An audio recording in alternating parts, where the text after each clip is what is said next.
সোনালি সোনালি শুনকে সোনালি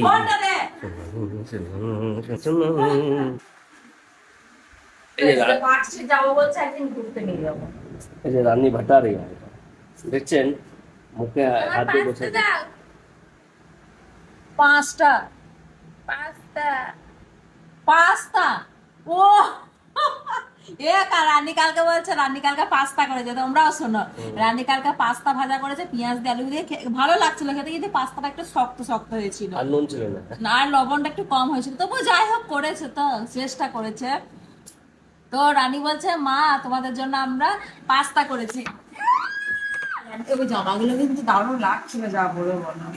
রানীদের গায়ে জামাগুলো, হ্যাঁ রানীকে যায়নি সে নরম কাপড়, জুডিও কোম্পানিতে। ও তো এত ওই দোকানে দোকানটাতে নিয়ে গেলে বলে তো তার একটু তো পছন্দ হয়ে যাবে সব, কিন্তু সেই চীনাদের মতো জামাগুলো সরং বরং বরং বরং। জুডিও জুডিও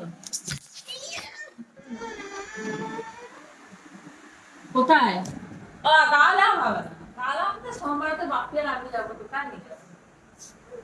ছাড়া ছাড়া ছাড়া ছাড়া না, ওই প্যান্টও ছিল, ওই প্যান্টটা হয়ে গেছে। চোখে কি হয়েছে তো?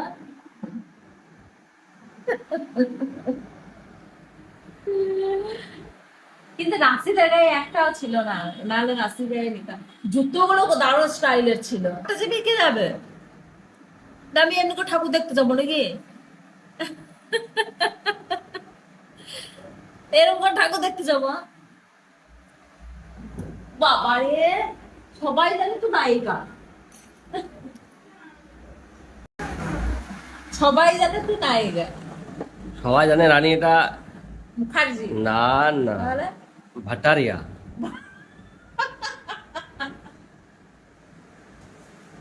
রানী ভাটারিয়া কত বড় একটা চুল পিঠে লেগে। শুনকে সোনালি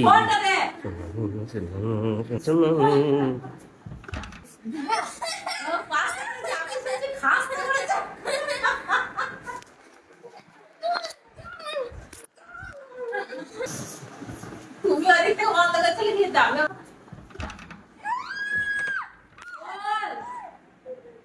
রানী